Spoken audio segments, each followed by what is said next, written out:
Please raise your right hand and repeat after me. I, Donald John Trump, do solemnly swear. I, Donald John Trump, do solemnly swear That I will faithfully execute that I will faithfully execute the office of President of the United States the office of President of the United States and will, to the best of my ability, and will, to the best of my ability, preserve, protect, and defend preserve, protect, and defend the Constitution of the United States. the Constitution of the United States. So help me God. So help me God. Congratulations, Mr. President. But even given those numbers that you're talking about, don't you need to uphold the Constitution of the United States as I president? don't know.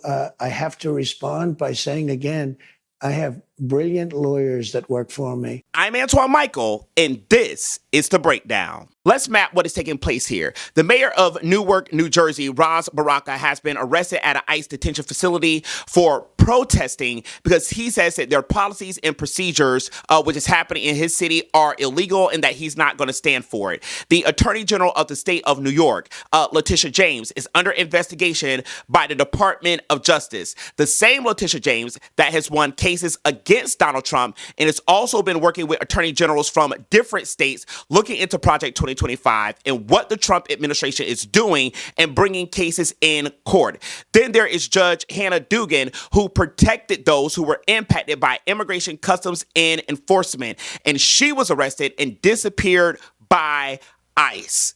Take a look at this really quickly, what Tom Homan said. So the president signed an executive order just this week threatening to defund sanctuary cities for their policies. Why not just arrest the leaders who are harboring and shielding illegal aliens, actually terrorists, from deportation? Wait to see what's coming. Why paying attention to what Tom Homan said here is important is because it was stated before Ras Baraka was arrested at the ICE facility in New Jersey. It was stated before Letitia James was placed under investigation by the Department of Justice. It was stated before Judge Hannah Duggan was arrested for protecting the lives of those who were impacted by immigration, customs, and enforcement. In other words, what I'm getting at is that what we are currently experiencing is that it is intentional, it is on purpose, that it is not happenstance, that it is the trajectory of this administration to consolidate power and social control into one person that can be identified as a dictator, and that social control and power is further reinforced and backed up by a military who in turn trains local police forces so that those police forces become militarized as well to do what? To quash opposition. And furthermore, to the extent that we understand what is going on, to also be intertwined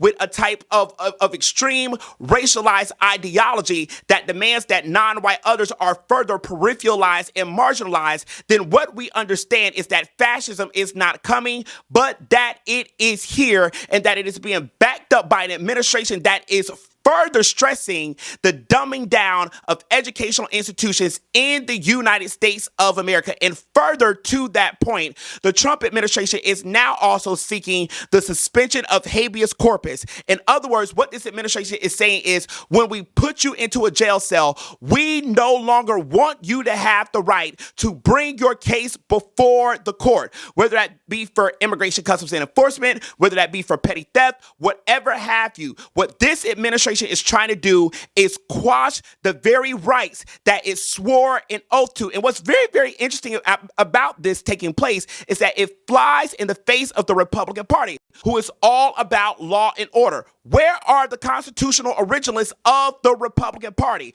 Where are you? Because what is being flouted out in public right now is saying, bump the Constitution. You have a president who has swore an oath to the Constitution. Now he's saying, well, I don't know if I have to abide by the Constitution, but allegedly the Republican Party is the party of law and order. However, seemingly we are in a land of disorder and lawlessness. And paying attention to what is happening right now is important because while history may not always repeat, it does often rhyme. And we have been here before. We know that backdoor deals have been taken that allows people to come to a rise in power, that allows them to take control over in local municipalities so that they can strengthen their authority. What am I talking about? Take a look at this clip from Tom Homan as well.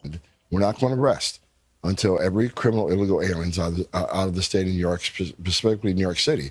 Kristi Noem's been up here several times.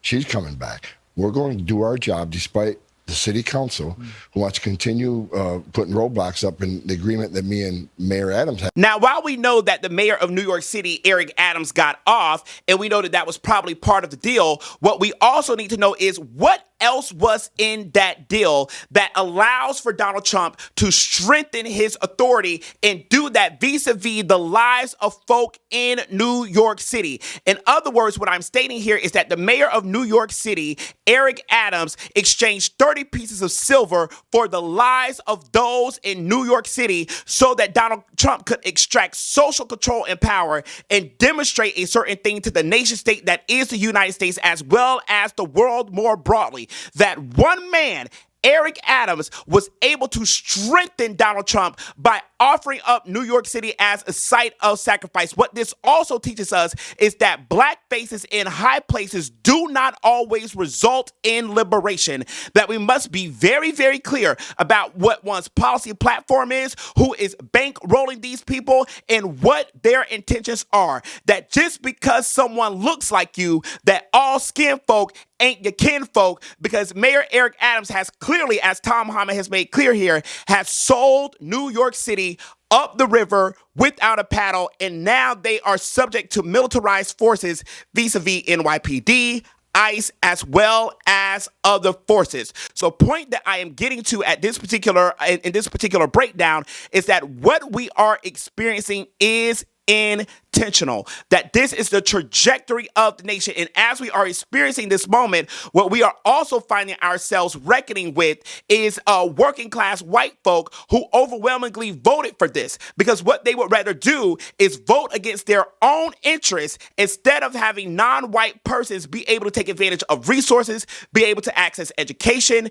be able to access affordable housing, and so on and so forth. That this particular class of persons are willing to die of whiteness, are willing to starve of whiteness, instead of letting other people have access to the same resources that they have access to, because somehow whiteness in and of itself as a social construction, something that is fictive, is seen as a treasure to behold that is worth more than the lives of non-white persons. That as long as they have that one thing, they are willing to vote it in. But what happens when your child cannot get education? What happens when your child doesn't know their ABCs and 1, 2, 3s because you voted not only against your best interest, you voted in your child remaining ignorant and not having the necessary developmental skills, all because you wanted non-white persons not to have access to the necessary life-sustaining resources in this nation. This is where we find ourselves at.